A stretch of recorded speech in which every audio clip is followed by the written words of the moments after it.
Assalamualaikum warahmatullahi wabarakatuh. Sahabat religi Gunung Kidul, kita kembali dalam podcast Bisaroh, Bimbingan dan Sapa Rohani, Kantor Kementerian Agama Kabupaten Gunung Kidul. Bersama saya, Andi Eko Prasetyo. Kali ini kita akan berdiskusi tentang implementasi moderasi beragama di bulan Ramadan. Alhamdulillah telah hadir bersama kita Kepala Kantor Kementerian Agama Kabupaten Gunung Kidul, Bapak Dr. Andes Haji Sa'ban Nurani, MA. Assalamualaikum Bapak Sa'ban. Waalaikumsalam warahmatullahi wabarakatuh, Mas Andi. Ya. Bagaimana kabarnya ini di bulan puasa? Alhamdulillah sehat dan masih diberi kekuatan untuk melaksanakan ibadah puasa. Semoga sampai selesai. Alhamdulillah, amin ya Allah. Ini terkait tema kita kali ini. Dari kata moderasi beragama. Mungkin masih ada masyarakat yang beranggapan kok agama dimoderasi? Mungkin bisa dijelaskan Bapak untuk meluruskan. Iya, nggih. Jadi yang dimoderasi itu adalah beragamanya, bukan agama. Itu harus digarisbawahi dan harus ditegaskan kembali. Mengapa? Karena agama aslinya itu sudah moderat. Sudah moderat, Pak. Tetapi di tangan manusia sejak zaman Kanjeng Nabi, kalau di zaman Islam begitu ya, di zaman Kanjeng Nabi Muhammad sampai sekarang, cara pengamalannya itu kadang ini ya tidak moderat. Maka kemudian sekarang ada program kegiatan moderasi beragama, memoderasi cara pengamalan agama kita. Oke, gitu. Baik. Kemudian terkait hal ini di dalam mungkin jenengan bisa menjelaskan bahwasanya kan memang agama Islam itu sebenarnya sudah moderat. Mungkin ada beberapa ayat ataupun apa yang sebenarnya mendukung pernyataan tersebut, Bapak. Oke, jadi mengapa kita menyampaikan tadi saya menyampaikan agama itu aslinya itu sudah moderat. Ayat Al-Quran yang menyebutkan kalau moderat itu dikatakan sebagai jalan tengah begitu jalan ya. Tengah, artinya tidak ekstrim kanan, tidak ekstrim kiri. Tidak liberal tapi juga tidak radikal begitu ya. Begitu. Maka kemudian ini sebagai jalan tengah. Ketika ini sebagai jalan tengah, maka kita menemukan suatu ayat begitu ya di dalam surat Al-Baqarah ayat 143 ya, yang bunyinya A'udzubillahi minasyaitonirrajim, bismillahirrahmanirrahim, wa kadzalika ja'alnakum ummatan wasata.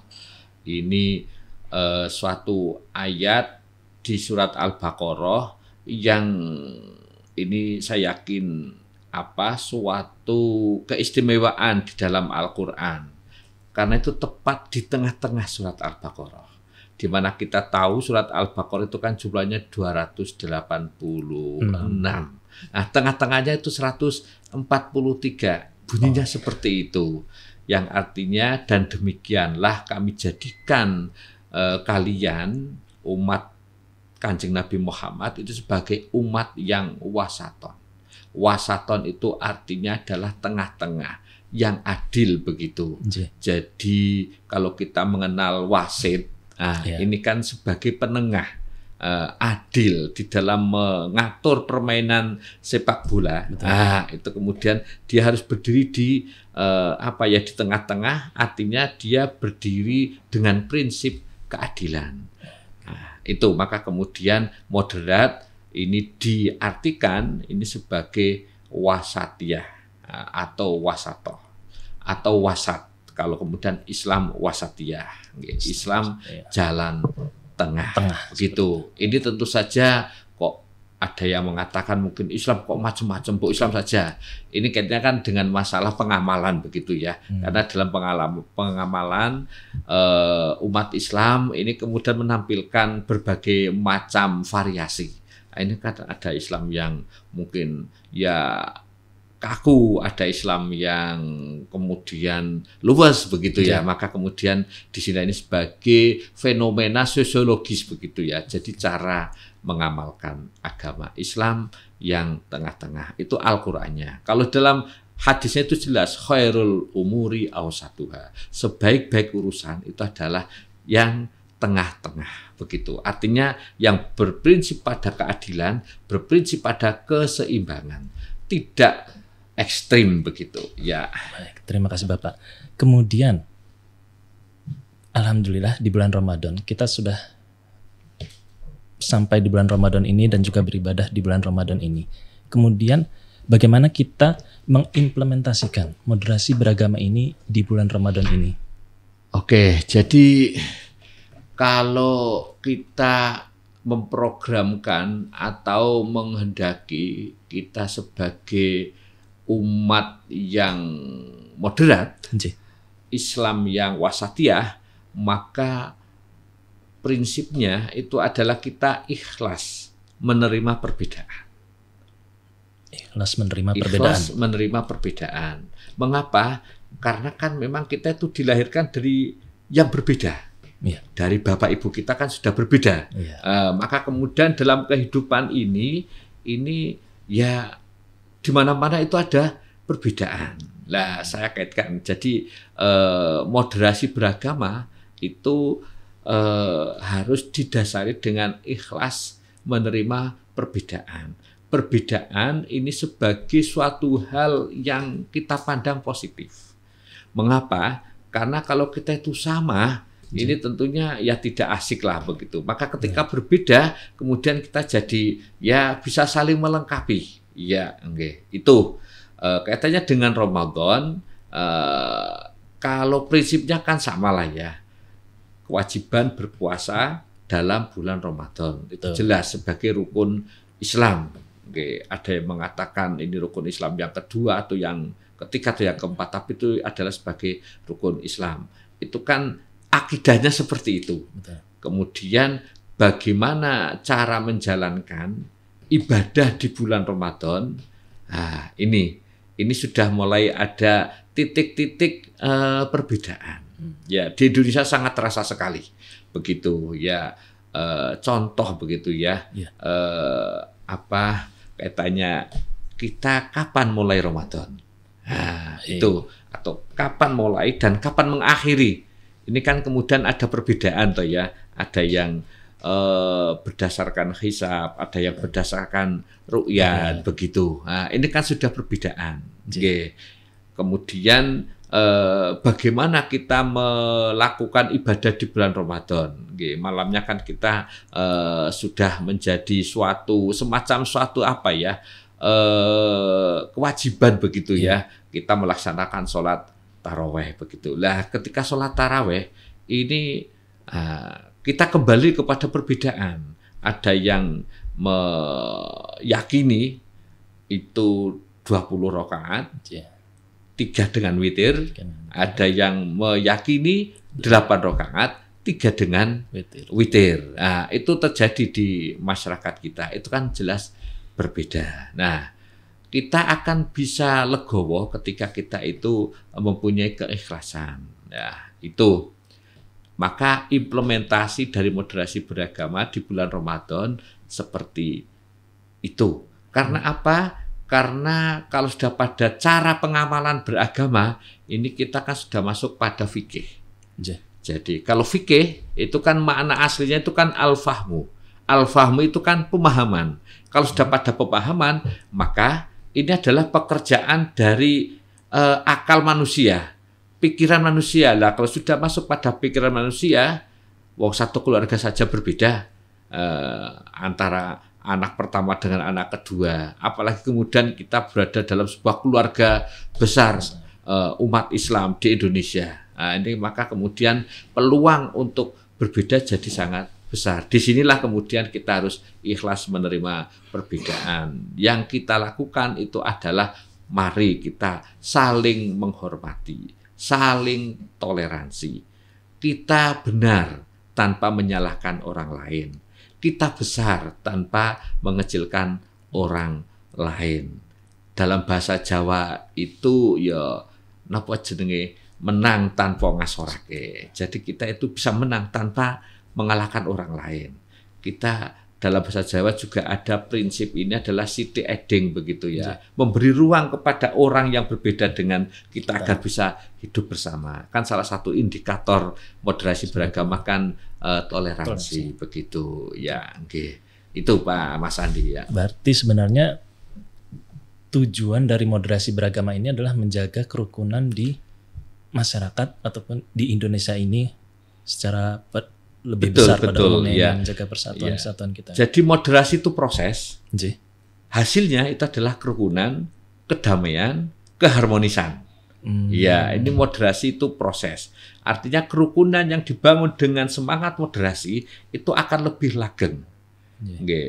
Karena di moderasi beragama itu kita itu saling memberi ruang kepada orang lain yang berbeda agama, berbeda pemahaman, berbeda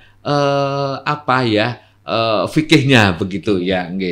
Jadi mari, karena memang tidak mungkin lah ya kita itu disatukan begitu. Justru ini adalah rahmat dari Allah Subhanahu wa ta'ala. Kalau dalam ayat-ayat Al-Qur'an ada cara memandang suatu perbedaan itu positif. Wa ja'alnakum syu'uban wa qabaila. Kita diciptakan oleh Allah berbangsa-bangsa, bersuku-suku. Apa? Lita'arafu, agar saling mengenal. Lah, itulah salah satunya. Jadi bukan untuk saling bermusuhan tapi saling mengenal. Kita berbeda fikihnya, berarti mari kita belajar. Kita belajar. Orang yang ilmunya luas itu akan mudah memahami orang lain. Akan mudah menerima perbedaan. Jadi kalau luasnya wawasan itu justru ya tidak apa-apa. Berarti kita tahu, dia itu sedang memakai prinsip atau mazhab ini, mazhab itu begitu. Itu ya. Berarti kita mengetahui dasar-dasar seseorang melakukan hal tersebut. Jadi kita pun seperti tadi yang disampaikan, ya kita ikhlas menerima perbedaan karena kita pun memahami mengapa beliau atau orang lain begitu itu melakukan menggunakan mazhab ini dan lain sebagainya seperti itu Pak. Baik. Kemudian adakah pesan dari jenengan terkait ini mumpung di bulan Ramadan, bagaimana kita biar bisa dalam Ramadan ini kita bisa sama-sama mensucikan hati dan pikiran kita, tidak berprasangka dan sebagainya terkait kita mengimplementasikan moderasi beragama ini sehingga puasa kita di bulan Ramadan ini kita bisa rukun dengan sesama kita. Ya. Jadi kita ditakdirkan oleh Allah Subhanahu wa ta'ala menjadi hambanya, menjadi manusia itu memang didasari atas perbedaan. Maka moderasi beragama ini memberikan suatu poin-poin di mana kita singkat sebagai 5 bukan ya. Apa itu Bapak? 5 bukan. Nah, bukan tapi 5 bukan moderasi beragama. Karena di tengah-tengah masyarakat kadang-kadang moderasi beragama dianggap sesuatu hal yang baru, padahal sebetulnya tidak. Kita ingin mencari solusi dari suatu perbedaan. Jadi 5 bukan itu apa? 1, moderasi beragama bukan ditujukan hanya untuk satu agama. Berarti semua agama juga. Semua agama. Karena lawan dari moderasi kan itu ekstrim, begitu ya. Bukan radikal tapi ekstrim. Karena ekstremisme itu ada dalam semua agama. Itu yang pertama. Jadi bukan hanya agama Islam, tapi seluruh agama yang hidup di Indonesia. Ya, itu. Kemudian yang kedua, moderasi beragama bukan mengajak mencampur adukan ajaran agama, melainkan menghargai keragaman agama dan tafsir kebenaran ajaran agama, serta tidak terjebak pada ekstremisme, intoleransi dan kekerasan. Itu jadi bukan mengajak mencampur adukan, tetapi esensinya. Ya.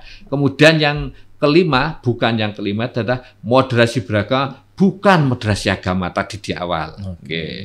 Yang dimoderasi adalah pemahaman dan pengamalan umat beragama. Ya, itu. Bukan yang keberapa tadi sudah ketiga ya.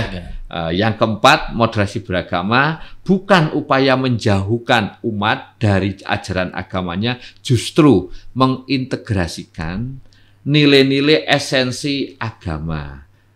Mengapa? Karena moderasi beragama itu kan esensinya, esensi agama itu yang penting. Agar apa? Agar menjadi landasan spiritual, moral, dan etika dalam kehidupan bermasyarakat, berbangsa, dan bernegara. Itu jadi intinya bagaimana esensi agama yang diamalkan.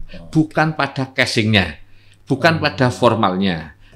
Barangkali kalau ini pendekatannya adalah pendekatan tasawuf, begitu ya. Ini lebih kuat. Yang terakhir, bukan yang terakhir adalah moderasi beragama bukan antitesa radikalisme tadi di awal. Lawan moderasi adalah ekstrim yang dalam bahasa Arab disebut dengan tatoruf, berlebihan. Apapun kalau berlebihan itu tidak baik. Baik ekstrim kiri, kita sebut ekstrim itu ultra liberal begitu, ataupun ekstrim kanan ultra konservatif. Jadi ini serba boleh, ini serba tidak boleh. Ya, moderasi beragama ini mengambil tengah-tengah. Islam itu asli sudah moderat. Yang diamalkan oleh Kanjeng Nabi itu sudah sungguh moderat. Maka kita ingin mengembalikan hal itu semuanya. Itu Pak Mas Andi ya. Baik, terima kasih penjelasannya, sehingga dari ini kita semakin memahami terkait arti moderasi beragama itu sendiri. Moderasi beragama bukan berarti kita memoderasi agama, tapi moderasi cara kita mengamalkan agama tersebut. Semoga dengan hal ini kerukunan di masyarakat, persatuan dan kesatuan dapat terjaga. Iya, Baik, terima kasih Bapak Saban Nurani. Ya, Sahabat sama-sama. Religi Gunung Kidul, demikian diskusi kita bersama Bapak Dr. Andes Haji Saban Nurani MA, Kepala Kantor Kementerian Agama Kabupaten Gunung Kidul. Semoga bermanfaat. Saya Andi Eko Prasetyo undur diri. Sampai berjumpa di podcast Bisaroh Kemenak Gunung Kidul selanjutnya. Wassalamualaikum warahmatullahi wabarakatuh. Waalaikumsalam.